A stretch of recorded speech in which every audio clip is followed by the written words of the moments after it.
السلام عليكم ورحمه الله تعالى وبركاته. مرحبا بكم معايا في قناه ميمي اروى فلوق. اليوم بغيت نشارك معكم لا سوب ديال الحوت او الشوربه، فيها الكروفيت على حسب الرغبه، فيها هنايا قطع ديال الدجاج، هنا فيها قطع ديال الكالامار، فيها هنا شامبينيون نوار على حسب الرغبه، فيها هنايا 3 ديال البروات، هنايا طريف ديال سكينجبير محكوك، شويه البزار، شويه الملحه، شويه الصوجه، كاس ديال الماء غادي نخلط فيه ان شاء الله 2 معالق ديال المايزينا، وعندنا هنا الفيرميسيل وهنا الزيت باش غادي نشحروا هاد البصيله ان شاء الله. غادي نحطوا الاناء اللي غادي نخدموا فيه ان شاء الله، وغادي نديروا فيه البصيله،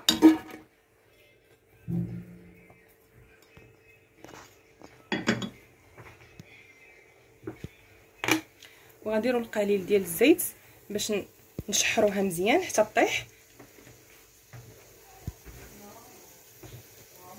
وغنزيدوا هاد الضويمه ديال الحوت نسيت ما وريتهاش لكم، غادي نديرها مع البصيله مزيان حتى يطيحوا، حتى طيح مزيان، ونرجع معكم نوريكم باقي المقادير.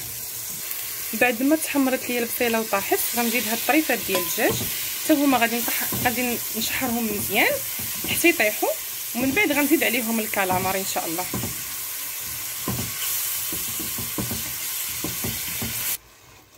دابا غندير شويه ديال السكينجبير، كل واحد يدير على حسب الرغبه ديالو، سكينجبير طري اكيد حسن ما قلتهاش لكم في الاول ديال الفيديو، والبزار ومليحه، ما نكثروش بزاف، شحال غنديروا الصوجه، ونبقى نشحر حتى يطيح ليا الدجاج مزيان. غادي نزيد عليه الكالامار كيف ما كتشوفوا، ها هو الدجاج طاح مزيان والبصيله، غادي نزيد عليه هاد الطريفات ديال الكالامار حتى هما غادي نشحرهم مزيان، عاد غنزيد الباقي العناصر ان شاء الله. بقاو معايا.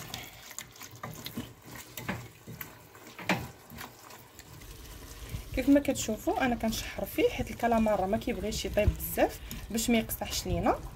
غادي نزيد عليه هنا الصوجه،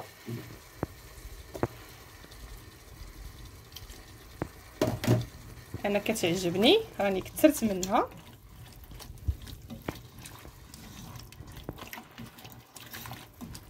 غنبقى غير شويه وغادي نروي.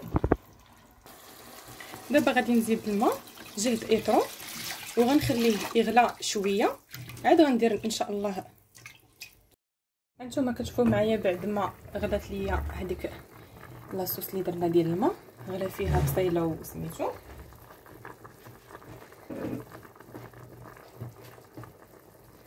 غادي ندير فيها الشعريه الصينيه ديالنا اللي درناها في الماء ديجا.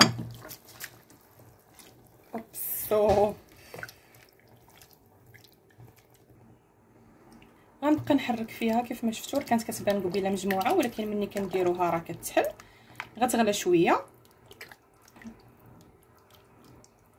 هانتوما كتشوفوا اللون ديال الصوجه كيفاش دابا غادي نزيد هاد الكروفيت هذا حد دغيا تيطيب،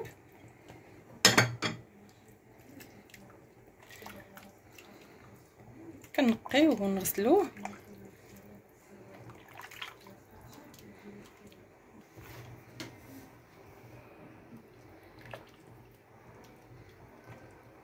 غنبقى نحرك فيها باش ما تلصقش ليا لتحت وتبقى ليا نيت الشعريه الصينيه محلوله. دابا غادي نزيد شامبينيون نوار، حتى هو راه ديجا درتو في الماء طايب وغسلته وقطعته طريفات. غنبقى نحركها شويه، ومن بعد غادي نزيد داك الكويس ديال الماء اللي قلت لكم من قبيله، درت فيه 2 معالق كبار ديال المايزينا، حركتهم الماء بارد باش ما تعقدش ليا، وغادي نزيدهم على لاصوب. ما نقولش لكم الريحه اللي طالعه منها، ريحه الكروفيت، الكالامار، شامبينيون نوار، سكينجبير طري، ريحته غزاله، ما نقولش لكم، غير جربوها وغادي تعجبكم ان شاء الله. الواحد مره ياخذ الحاجه يديرها يخبيها حتى يجمع المقادير كاملين ويديرها باش ما تجيش غاليه ولا شي حاجه. هادشي اللي كاين. هي دابا كتغلى، غنزيد فيها هذاك الكويس اللي قلت لكم ديال الماء اللي خلطت فيه 2 معالق ديال المايزينا.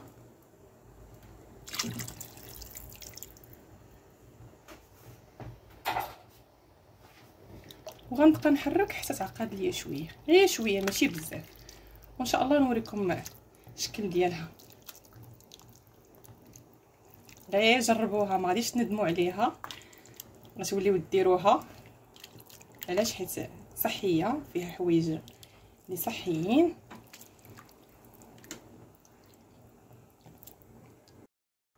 هانتوما كما كتشوفوا ها هي كتجي غزاله، كتجي ما كيبقاش هذاك الماء اللي درنا كيبان، مع داك الكويس اللي فيه 2 معالق ديال المايزينا هو اللي كيخليها كتجي خضره. صدقوني انها غزاله بزاف، اصلا فيها الفواكه راه ديال البحر راه غتجي غزاله. بقاو معايا ان شاء الله تشوفوا كيفاش غنقدمها لكم. هانتوما كيف ما كتشوفوا معايا كيفاش كتجي غزاله، الشكل النهائي ديالها غتولي عندكم معتمده.